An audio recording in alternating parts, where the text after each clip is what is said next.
Nah,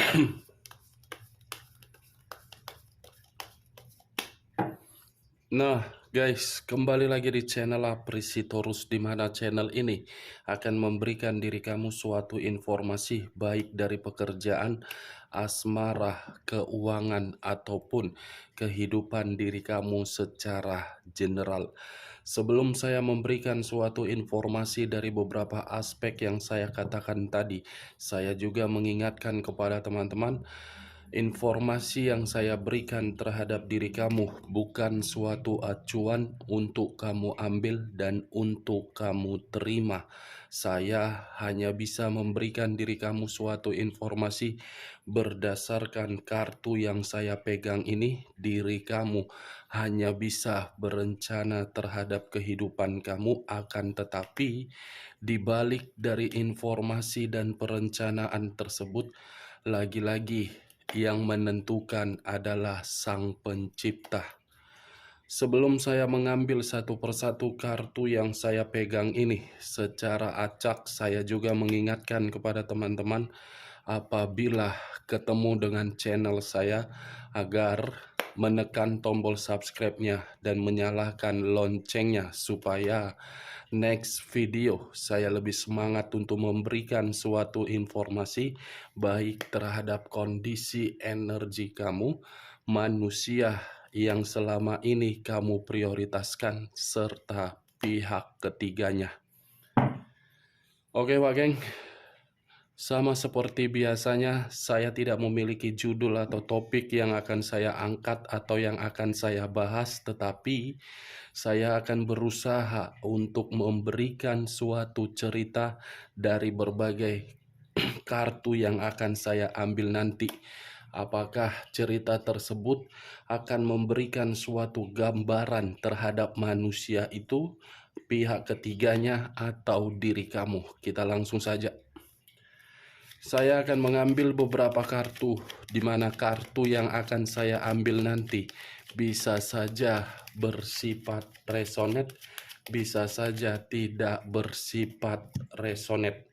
Semuanya saya serahkan terhadap pola pemikiran kamu, semuanya saya serahkan terhadap situasi energi yang kamu miliki untuk saat ini.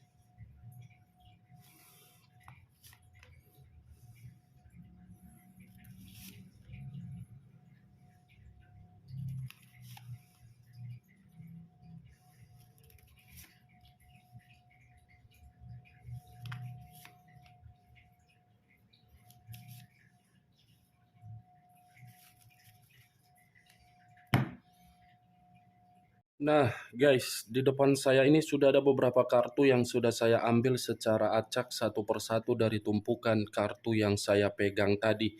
Apakah informasi atau cerita di balik dari kartu yang ada di depan saya ini akan memberikan suatu informasi yang bersifat positif atau kebalikannya? Kita langsung terhadap kartu pertama. Muncul kartu ini. Sekali lagi saya mengatakan muncul kartu yang saya pegang ini, di mana kemunculan kartu yang saya pegang ini seperti memberikan suatu isyarat dan berbicara terhadap kondisi satu energi, yang dimana kondisi energi tersebut untuk saat ini saya melihat dan saya merasakan sepertinya ada satu bentuk pergerakan, tetapi bentuk pergerakan ini lebih mendominasi terhadap kondisi pemikiran. Kondisi pemikiran yang seakan-akan sangat gelisah, kondisi pemikiran yang seakan-akan sangat khawatir, kondisi pemikiran yang seakan-akan sangat penuh situasi ketakutan. Kalau saya mencoba untuk mengarahkan kartu yang saya pegang ini terhadap posisi energi yang dimiliki oleh pihak lain atau orang lain, serta mengesampingkan satu energi yang saya katakan tadi, kartu ini seperti menjelaskan kondisi pihak lain begitu sangat buruk, bukan hanya begitu sangat buruk, seperti merasa bersalah, menyesal, dan depresi. Apa yang barusan saya katakan bisa saja mengarah terhadap posisi energi kamu, dan apa yang barusan saya katakan bisa saja mengarah terhadap manusia tersebut. Akan tetapi, sebelum saya memberikan suatu informasi terhadap kemunculan kartu yang saya pegang ini, terlebih dahulu saya akan mengarah terhadap energi kamu sebelum saya mengarah terhadap manusia tersebut. Sebelum saya mengarah terhadap manusia itu, terlebih dahulu saya akan mengarah terhadap diri kamu. Di mana ketika diri saya mengarah terhadap posisi energi kamu, baik secara pemikiran, perasaan, ataupun kondisi batin kamu, dari ketiga aspek yang barusan saya katakan, saya meminta tolong terhadap diri kamu. Sekedar meminta tolong yang dimana kendalikan situasi emosional kamu, kendalikan situasi ketakutan kamu, kendalikan situasi kekhawatiran kamu. Karena kalau kamu tidak bisa mengendalikan situasi tersebut, posisi energi kamu akan terjebak di dalam kondisi yang begitu sangat buruk. Kartu pertama yang muncul adalah kartu Nine of Swords. Terdiri dari 9 pedang, yang dimana 9 pedang ini cukup terlalu tajam apabila saya lemparkan di dalam pemikiran kamu.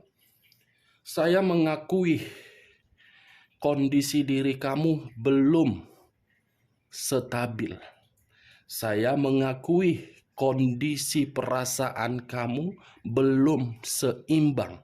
Dan saya mengakui kondisi batin kamu masih terluka.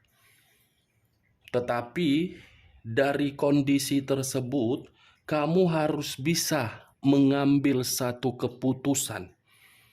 Keputusan apa yang ingin kamu ambil, keputusan itulah yang akan membuat diri kamu berada di dalam posisi yang nyaman ataupun tenang. Saya tidak bisa menyalahkan diri kamu atau membuat diri kamu di dalam kondisi yang benar-benar mendapatkan situasi kebahagiaan. Tetapi saya hanya bisa berusaha untuk mengarahkan logika kamu agar logika kamu itu bermain secara bijak. Hanya itu yang ingin saya sampaikan terhadap diri kamu dengan kemunculan kartu ini.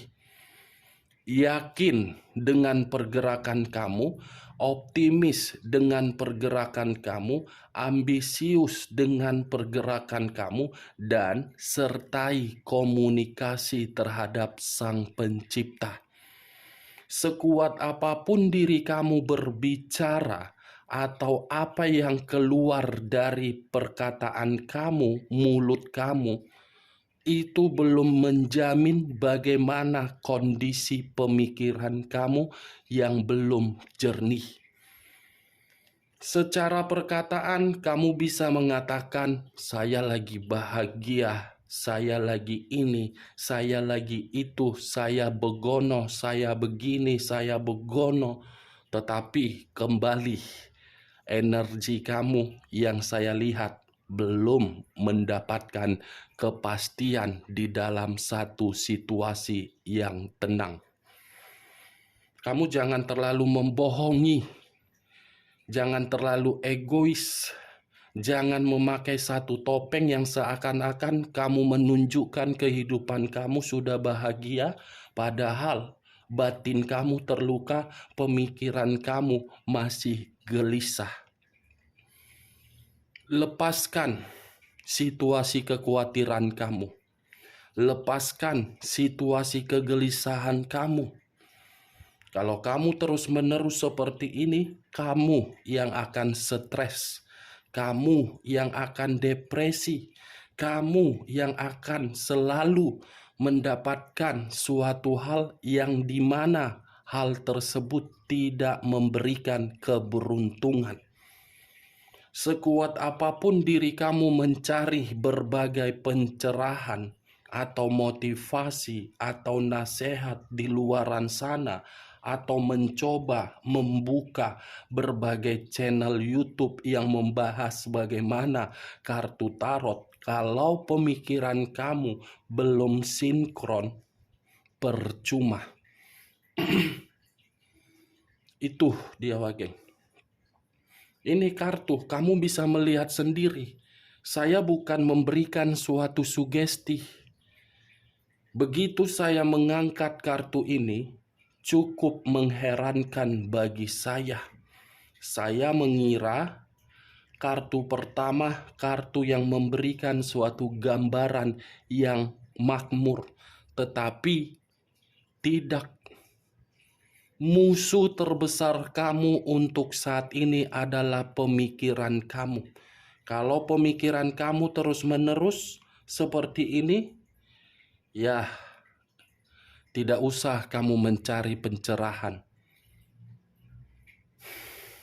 Oke, geng, kita lihat kartu berikutnya. Muncul kartu Nine of Wands. Kartu kedua terdiri dari 9 tongkat. Tadi kartu pertama 9 pedang, sekarang 9 tongkat. Kalau saya mencoba untuk mengambil satu tongkat dari ke-9 tongkat tersebut, satu tongkat yang saya ambil ingin memberitahukan terhadap diri kamu, kamu harus percaya dengan kemampuan kamu. Kamu harus berjalan sesuai dengan apa yang ingin kamu lakukan. Kamu harus, apa yang harus saya katakan ya, sangat sulit. Kalau saya berbicara takutnya nanti perkataan saya ini menyinggung diri kamu. Kalau saya tidak berbicara terhadap diri kamu, seakan-akan kedua kartu ini akan ada yang ditutup-tutupi. Tetapi saya harus berbicara terhadap diri kamu. Berjalanlah sesuai dengan apa kemampuan kamu. Walaupun situasinya gagal atau berhasil, setidaknya itu yang akan membuat diri kamu membuka logika diri kamu. Ini dia. Tetapi kalau saya mengarahkan kedua kartu yang saya pegang ini terhadap perjalanan komitmen yang selama ini kamu lakukan, bisa saja perjalanan komitmen kamu ini yang menjadi faktor utama ketika pemikiran kamu tersebut begitu sangat gelisah. Yang dimana orang yang telah kamu prioritaskan hanya untuk memberikan diri kamu suatu sisi trauma yang membuat diri kamu stres. Entah jangan-jangan diri kamu merasa menyesal melakukan suatu perjalanan komitmen tersebut, yang dimana perjalanan kamu berharap untuk bahagia, tetapi kenyataannya berbeda. Bagaimana mungkin sejalan dengan pemikiran kamu, kebahagiaan tersebut bisa kamu harapkan? Orang yang kamu prioritaskan keras kepala. Orang yang kamu prioritaskan seperti orang yang membatasi dirinya untuk tidak berkata jujur terhadap diri kamu. Orang yang hanya bisa membatasi dirinya, tidak mau berbagi kebutuhan terhadap diri kamu, tetapi mau berbagi kebutuhan di luaran sana menurut dari skandal percintaan dia. Ibaratnya pelit terhadap diri kamu tetapi royal terhadap orang lain. Ini dia 9 pedang dengan 9 tongkat dari perjalanan komitmen kamu. Tetapi kalau kedua kartu ini saya arahkan dengan energi manusia tersebut, dua kartu ini seperti memberitahukan kondisi diri dia sangat rumit.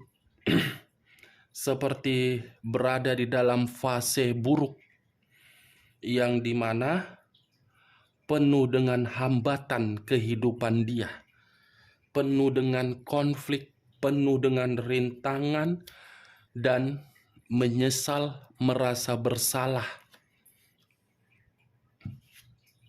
Muncul kartu The Lovers, unsur udara berlambangkan 3 zodiak, Aquarius, Gemini, dan Libra.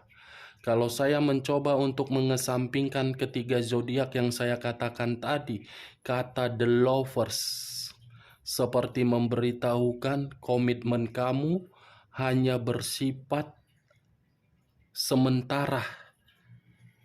Saya mengakui kamu pernah menikmati yang namanya keharmonisan, tetapi keharmonisan tersebut hanya bersifat sementara, bukan bersifat selamanya.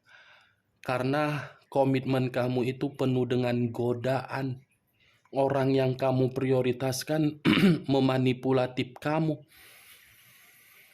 Terlalu banyak kemanipulatifan di dalam komitmen kamu ketika diri kamu bersama dengan diri dia.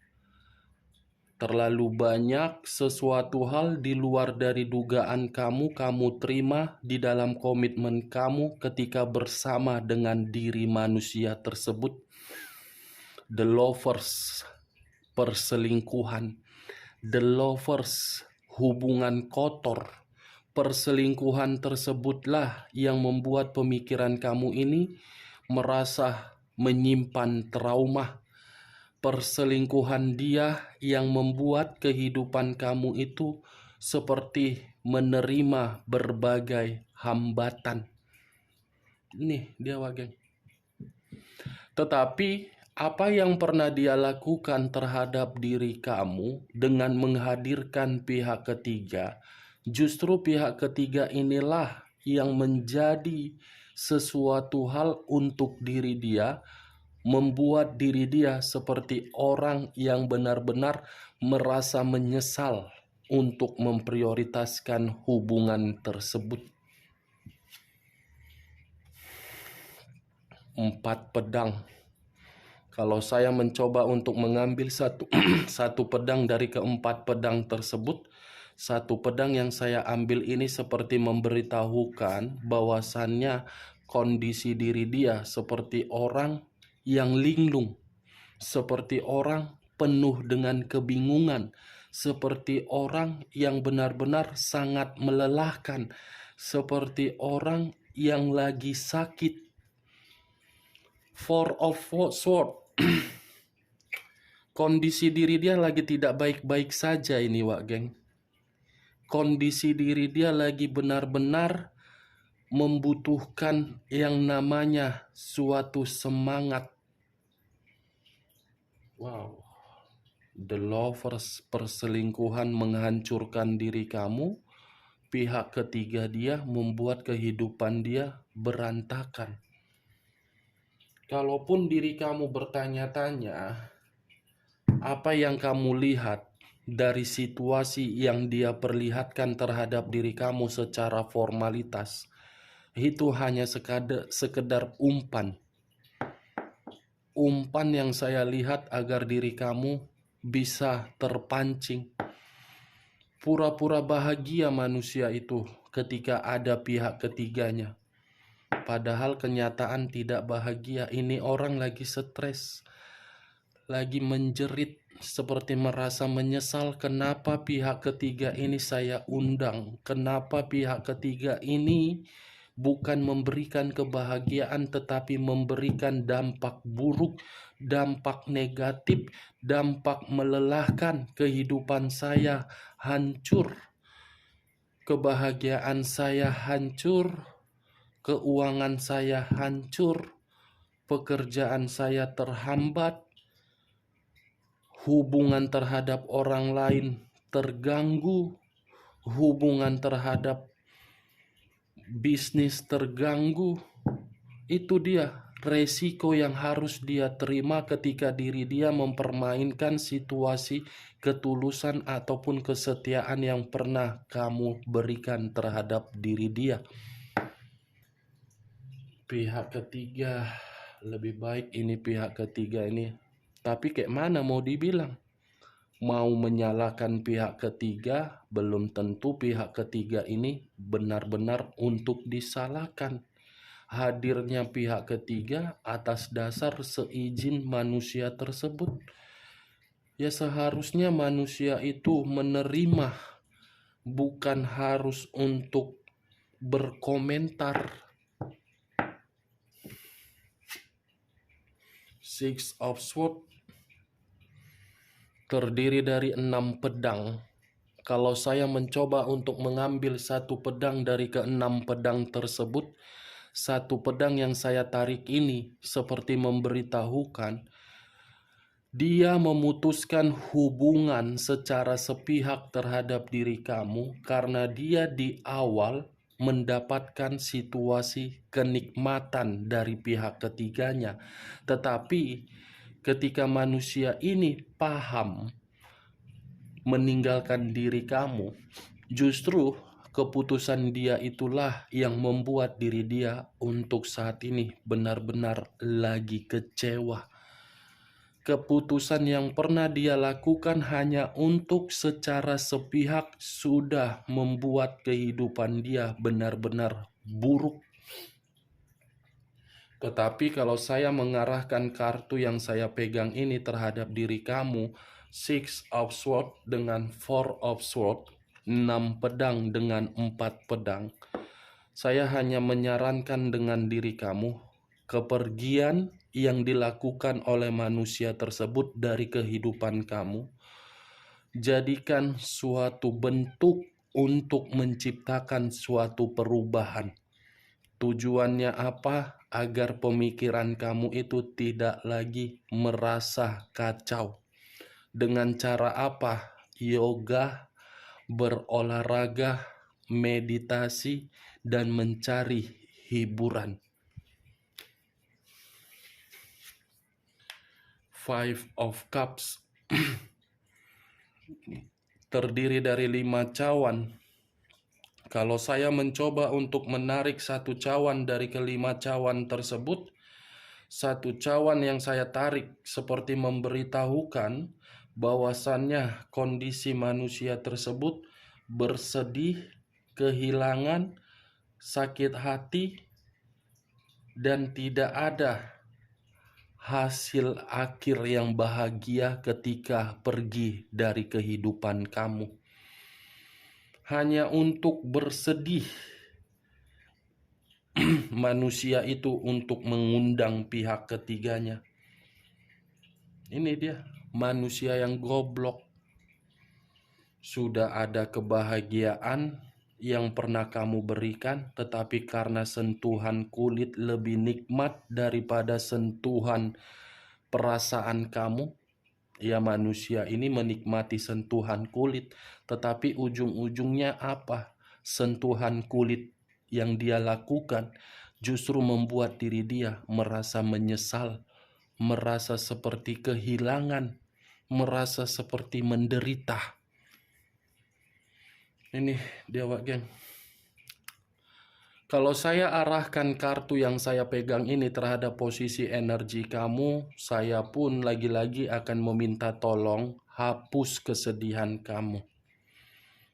Karena tidak ada gunanya ketika diri kamu terus-menerus bersedih. Tidak ada gunanya, Wak Geng. muncul kartu The Death. Unsur air berlambangkan 3 zodiak. Kalau saya mencoba untuk mengesampingkan ketiga zodiak yang saya katakan tadi, kartu The Lovers dengan The Death, kehadiran pihak ketiga di dalam kehidupan kamu sudah merugikan diri kamu, tetapi lebih parahnya membuat manusia itu benar-benar sampai ke titik nol. Karena yang saya lihat, pihak ketiga untuk saat ini memanipulatif dia, membohongi diri dia, menyimpan kebusukan, dan membuat manusia itu seperti menerima suatu kebiasaan buruk hanya untuk menikmati kemewahan. Kalau saya tutup kartu The Lovers, Five of Cups, mengangkat kartu ini terhadap diri kamu, lagi-lagi saya akan menyarankan bersihkan keadaan diri kamu dari berbagai kotoran dari orang yang telah meremehkan kamu atau meninggalkan diri kamu. Karena ketika diri kamu membersihkan kotoran tersebut, saya hanya bisa berdoa, niscaya ada suatu perubahan dan ada transisi untuk menikmati kehidupan baru yang penuh dengan kesejahteraan. The Empress. Kata The Empress, raja di atas raja, ratu di atas ratu. Kalau saya mencoba untuk menarik kata The Empress, ini kartu lebih mendominasi terhadap manusia tersebut. Kenapa? Karena diri dia seperti masih membutuhkan diri kamu. Karena diri dia sudah paham bahwasannya kamu itu masih paling berharga. Karena diri dia menyadari ketika diri kamu tidak bersama dengan manusia tersebut, semuanya pintu rezeki dia tertutup dan mati total. Kalau kartu ini saya arahkan terhadap posisi energi kamu, next time saya hanya meminta tolong jadi diri sendiri. Lakukan apa yang ingin kamu lakukan menurut kehendak intuisi kamu. Oke, Wak Geng? Hanya itu yang bisa saya berikan informasinya terhadap diri kamu. Sekian dulu informasinya. Salam kartu tarot, salam zodiak.